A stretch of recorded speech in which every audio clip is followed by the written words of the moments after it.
Shalom Bapak Ibu Saudara-saudari yang dikasihi Yesus dan Yesus kasih, berjumpa kembali dengan saya Pendeta Resi Lubis. Mari kita doa dulu. Tuhan Yesus, urapi lidahmu, bibir hambamu, kuduskan dengan darahmu supaya huruf, titik, koma, kata-kata ucapan yang keluar dari lidahmu, bibir hambamu semuanya dikontrol oleh Roh Kudus, sehingga tidak ada kata-kata yang menghujat, yang mencaci maki, kata-kata yang menjelek-jelekkan. Semua kata-katanya adalah untuk membangun kami yang percaya Yesus dan juga untuk mempersatukan rakyat Indonesia sehingga Indonesia tidak terpecah belah, Indonesia tetap bersatu sampai selama-lamanya. Indonesia jaya. Terima kasih Tuhan, dalam Yesus kami berdoa mengucap syukur, haleluya, amin.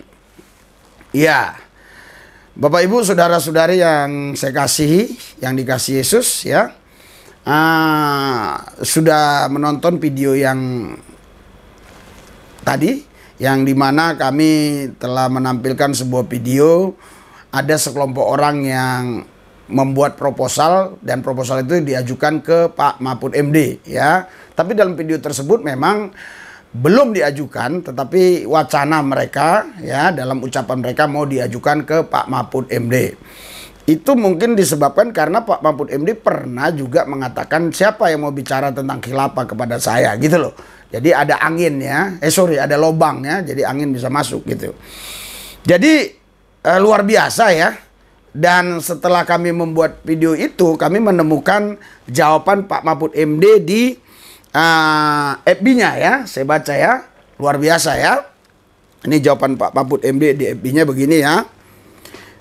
Katanya kemarin ada yang datang ke kantor saya, yang kalau tak salah namanya Kozinuddin ya, KH Ozinuddin mungkin begitu, dan ingin mendialogkan dan mengajukan proposal khilafah, mungkin itu ya, yang sekelompok orang kemarin yang kita videonya sudah buat. Ini saja tanggapan saya, mereka tak tahu apa yang mereka katakan, mereka tak tahu bedanya nilai dan sistem, tapi biarlah mengalir, itu sebagai aspirasi di negara demokrasi. Saya sudah berkali-kali berdialog ke MUI, kata Pak Mahfud MD, ke NU, Muhammadiyah, kampus-kampus, pondok pesantren, ke berbagai TV, dan nulis di media. Tak ada yang bisa menunjukkan ada sistem baku dari Quran dan hadis tentang sistem khilafah. Dalam bernegara, semua setuju bahwa sistem bernegara setelah Nabi wafat itu hasilnya ijtihad yang selalu berbeda. Mengapa? Ya, karena memang tidak ada sistem baku. Coba tunjukkan kepada publik ya, coba tunjukkan kepada publik dengan runut dan logis secara fikih, kapan dan di mana pernah ada sistem khilafah Islam yang baku? Carilah sejak zaman Abu Bakar sampai sekarang. Antara sistem Abu Bakar dan Umar dan kemudian ke Utsman dan seterusnya. Juga sistemnya selalu berbeda. Ini tulisan Pak Mahfud MD di FB-nya. Orang-orang ini pun kalau diajak diskusi paling nanti hanya seperti yang lain dan bilang, oh begitu toh maksudnya, maka saya sarankan begini saja gitu ya. Pertama, datanglah ke Muhammadiyah, NU, MUI dan ormas Islam dan tunjukkan mana sistem bernegara yang baku menurut Islam. Ingat, kita bicara sistem bukan nilai. Ya, jadi sistem bukan nilai ya. Artinya gini, sistem itu berarti kan sudah ada aturan yang dibuat yang baku begitu ya.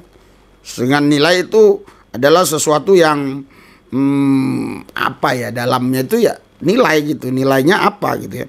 Kalau soal nilai, anak sanawiyah juga tahu semua. Ya, kalau hanya nilai aja gitu anak sanawiyah. Jadi ada madrasah, ada sanawiyah, ini dibilang anak sanawiyah ya. Nanti ya.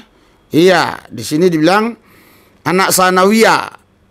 Jadi setelah sanawiyah itu alia ya, kalau saya nggak salah begitu ya. Alia itu sudah tingkat yang SMA ya, berarti sanawiyah ini masih SMP nih kira-kira kalau di umumnya ya. Ini terlalu luar biasa ya. Jadi setingkat sanawiyah sudah tahu nilai, tapi sistemnya gimana gitu ya. Kedua, kalau soal aspirasinya ya salurkan ke Parpol, DPR, MPR, karena kalau mengusulkan perubahan sistem tempatnya ya di institusi-institusi tersebut. Mungkin saja ada parpol Islam yang tertarik. Kan aktivis parpol Islam banyak. Tahu fikih dan usul fikih. Ketiga, kalau tak ada parpol Islam yang tertarik karena tak percaya, ya ikut pemilu sendiri saja buat parpol. Lalu ikut pemilu. Saya tak ada waktu melayani dialog yang hanya sensasi. Karena dialog-dialog terbuka sudah terus saya lakukan.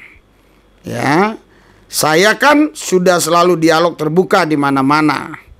Ya, nah ini komen-komen ya, komen-komen dari yang lain-lain ya di bawahnya. Ya. Jadi terima kasih Pak Mahfud MD.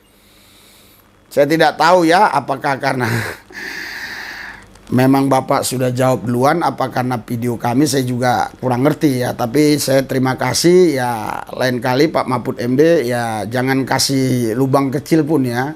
Jangan kasih lubang kecil pun yang membuat angin bisa masuk.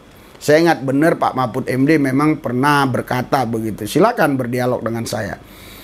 Ya seharusnya nggak palah diucapkan itu. Jangan diucapkan yang seperti itu. Itu kan peluang ya untuk orang menuntut berdialog. Bapak monolog aja kalau ingin menjelaskan, oh begini, khilafah itu begini, monolog aja. Gitu ya, untuk edukasi bagi kami, anak bangsa ya.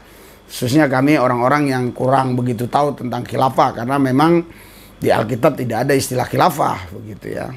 Sehingga kami butuh pencerahan dari Pak Mahfud MD. Tetapi jangan berdialog, karena kalau berdialog nanti itu ada lubang kecil atau ada peluang bagi kelompok-kelompok tertentu yang ingin menjumpai Bapak yang ribet, yang pusing, Bapak yang terus-menerus dicecar mereka untuk bisa berdialog dengan Bapak, karena Bapak yang memberikan lubang kecil tadi, peluang tadi.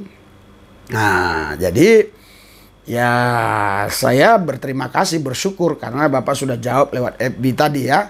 Ternyata memang benar kelompok orang yang di YouTube tadi, yang di YouTube kami tadi itu menghadap ke Pak Mahfud MD. Namun Pak Mahfud MD kalau dalam tulisannya di FB ini sepertinya sih dia tidak bertemu.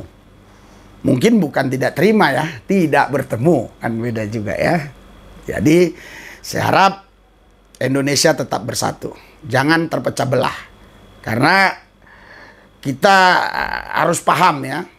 Harus banyak jalan-jalan ya, bapak-bapak yang minta khilafah tadi dijadikan menjadi sistem negara di Republik Indonesia ini ya, jalan-jalanlah ke Nusa Tenggara Timur ya, jalan-jalan ke Papua, ke Tarutung, ke Tobasa ya, jalan-jalan ke daerah Papua luas sekali ya. Ya tanya sama masyarakat di sana. Papua itu juga adalah Indonesia. Tanpa ada Papua, kata si Surya Paloh, tidak Indonesia katanya. Iya, jadi Papua itu Indonesia ya. Jadi hati-hati ya. Jadi Indonesia itu bukan hanya Jawa, Pulau Jawa, bukan. Kalau Indonesia itu hanya Pulau Jawa, saya yakin tidak semakmur ini Indonesia. Tahukah berapa banyak harta yang diambil dari Papua sana? Tahukah saudara? Bapak-bapak yang kelompok-kelompok khilafah, tahukah bapak-bapak?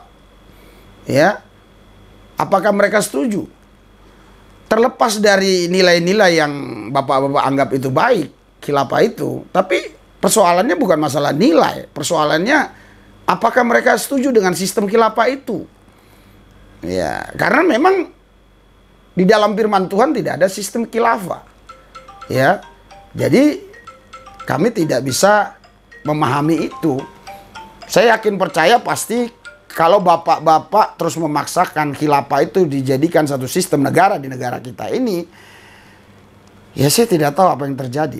Saya berdoa saja supaya Indonesia jangan terpecah belah.